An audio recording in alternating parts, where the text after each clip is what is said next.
এই video skip করবেন না। কেন জানেন? কারণ আজকের এই ৬০০ সেকেন্ড আপনার সামনের ৬০ দিনের চাকরির ভবিষ্যৎ বদলে দিতে পারে। আমি কথা দিচ্ছি, শেষ পর্যন্ত দেখবেন, তাহলেই বুঝবেন সরকার আপনার পকেটে কত টাকা রাখতে চায় আর কত টাকা আপনি পাননি গত ১২ বছরে। শুনুন, এই মাত্র পাওয়া তথ্য বলছে আগামীকাল ১৩ ফেব্রুয়ারি নয়, ১৪ ফেব্রুয়ারি। হ্যাঁ, ১৪ ফেব্রুয়ারি ভালোবাসা দিবস। কিন্তু সরকারি কর্মচারীদের জন্য এটা কি ভালোবাসা নিয়ে আসবে, নাকি আবারও প্রতারণা? চলুন গুছিয়ে বলি। প্রথম আপডেট, কমিশনের মেয়াদ শেষ হচ্ছে কাল। বেতন কমিশনের মেয়াদ শেষ হচ্ছে ১৪ ফেব্রুয়ারি, মানে কাল। এই সময়ের মধ্যে সরকার যদি গেজেট জারি করে তাহলে ঠিক আছে, না করলে তাহলে পুরো রিপোর্ট পড়ে থাকবে ফাইল স্ট্যাকে, আর তখন সিদ্ধান্ত নেবে নতুন সরকার। নতুন সরকার মানে আমরা এখনো জানি না কে আসছে। কিন্তু আপনি কি জানেন, এই কমিশন তাদের রিপোর্ট জমা দিয়েছে ২১ জানুয়ারি, নির্ধারিত সময়ের ৩ সপ্তাহ আগে। এত তাড়াহুড়ো কেন? কারণ তারাও বুঝেছে অন্তর্বর্তী সরকারের হাতে সময় নেই। দ্বিতীয় আপডেট, ট্যারিক রহমান যা বললেন। ৮ ফেব্রুয়ারি সন্ধ্যা ৭টা ১৫ মিনিট বাংলাদেশ টেলিভিশনে সরাসরি ভাষণ দিচ্ছেন বিএনপির চেয়ারম্যান ট্যারিক রহমান। তিনি বললেন, আমরা ক্ষমতায় এলে সময় মতো পে স্কেল বাস্তবায়ন করব। অর্থাৎ অর্থাৎ নির্বাচনের পর বিএনপি আসলে তারাও দেবে, আওয়ামী লীগ আসলে তারাও দেবে। কিন্তু প্রশ্ন হল কবে? মার্চে, এপ্রিলে, নাকি আরও ১ বছর? ট্যারিক সাহেব আরও বলেছেন, দরিদ্র পরিবারকে মাসে ২৫০০ টাকা করে খাদ্য সহায়তা দেবে, বেকার যুবকদের ৬ মাস ভাতা দেবে। ভালো কথা, কিন্তু ১৪ লাখ সরকারি কর্মচারীর হাতে এখনই টাকা চাই, কালকে না, পরশু না, এখনই। তৃতীয় আপডেট, ৬ ফেব্রুয়ারি যা হয়েছিল ইতিহাস ভুলবে না। ৬ ফেব্রুয়ারি সকাল ১০:৩০ শাহবাগ। হাজার হাজার সরকারি কর্মচারী জড়ো হয়েছেন। তাদের চোখে ক্ষোভ, গলায় স্লোগান, লক্ষ্য একটাই, যমুনা, প্রধান উপদেষ্টার বাসভবন। পুলিশ বারবার বাধা দেয়, ব্যারিকেড, কিন্তু কর্মচারীরা থামেননি। 11:30টার দিকে তারা যমুনার গেট পর্যন্ত পৌঁছে যান। তারপর যা হয়, water cannon, sound grenade, tear shell, আহত অন্তত ১৫ জন। একজন নারী বিক্ষোভকারী বললেন, আমরা শুধু বেতন কমিশন বাস্তবায়নের দাবিতেই এসেছি, এর বেশি কিছু না। আরেকজন গ্রেপ্তারকৃত কর্মচারী বললেন, আমি আমার পরিবারের একমাত্র উপার্জনক্ষম ব্যক্তি, এই বেতনে আর সংসার চালাতে পারছি না। এই মানুষগুলোর দোষ কি? চতুর্থ আপডেট, কমিশন যা দিতে চায় সরকার যা দিতে পারবে না। এখন আসি আসল অঙ্কে।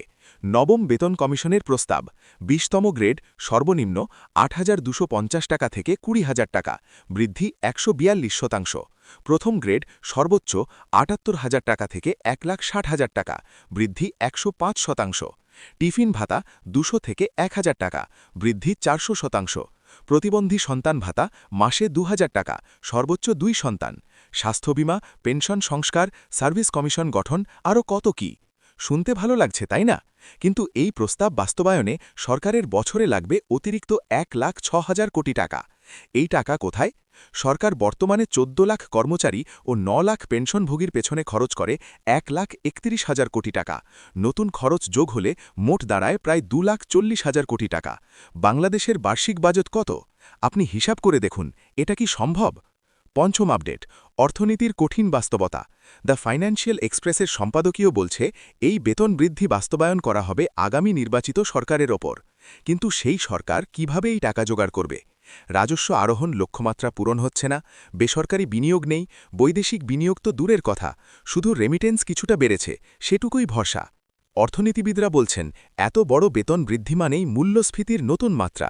বাজারে সবকিছুর দাম বেড়ে যাবে, শেষ পর্যন্ত সাধারণ মানুষই ক্ষতিগ্রস্ত হবে। কিন্তু সরকারি কর্মচারীরা কি তা মানবেন? তারা বলছেন, গত ১২ বছরে আমাদের বেতন বাড়েনি, অথচ নিত্যপণ্যের দাম বেড়েছে কয়েক গুণ। কার দোষ বেশি? ষষ্ঠ আপডেট, আগামী ৪৮ ঘণ্টায় যা ঘটতে পারে। ১৪ ফেব্রুয়ারি বেতন কমিশনের মেয়াদ শেষ। কাল ১৩ ফেব্রুয়ারি অর্থ মন্ত্রণালয়ে বৈঠক হবে কি? এখনও কোনো তথ্য নেই। তবে এই ৪৮ ঘণ্টায় যা ঘটতে পারে, ঘটনা ১, সরকার জরুরি বৈঠক ডেকে গেজেট জারি করে, তাহলে সমস্যার সমাধান।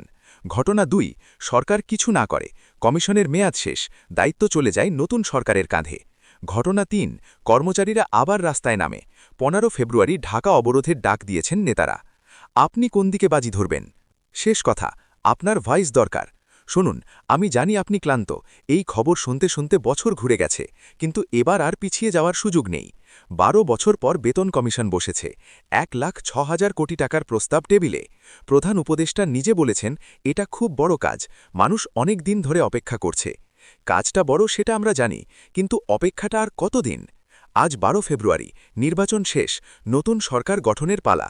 এই মুহূর্তে যদি অন্তর্বর্তী সরকার গেজেট জারি করে তাহলে নতুন সরকার বাস্তবায়ন করতে বাধ্য থাকবে, আর যদি না করে তাহলে অনিশ্চয়তা আরও দীর্ঘায়িত হবে।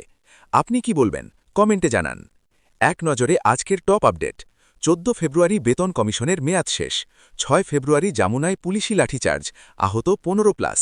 ৮ ফেব্রুয়ারি ট্যারিক রহমানের প্রতিশ্রুতি, বিএনপি এলে সময়মতো পে স্কেল বাস্তবায়ন করবে। ২১ জানুয়ারি কমিশন রিপোর্ট জমা দিয়েছে, ন্যূনতম বেতন ২০,০০০ টাকার প্রস্তাব। বাস্তবায়নে খরচ ১,০৬,০০০ কোটি টাকা, অতিরিক্ত টাকার জোগান নেই। নতুন প্রস্তাব, টিফিন ভাতা ১,০০০ টাকা, প্রতিবন্ধী সন্তান ভাতা ২,০০০ টাকা, স্বাস্থ্য বীমা, পেনশন সংস্কার আরও কত কি। তো বন্ধুরা, আজকের নিউজ এখানেই শেষ। ভিডিওটি ভালো লাগলে লাইক করুন, শেয়ার করুন এবং চ্যানেলটি সাবস্ক্রাইব করুন। কমেন্টে জানান আপনার মতে ১৪ ফেব্রুয়ারির মধ্যে কি গেজেট আসবে। ধন্যবাদ।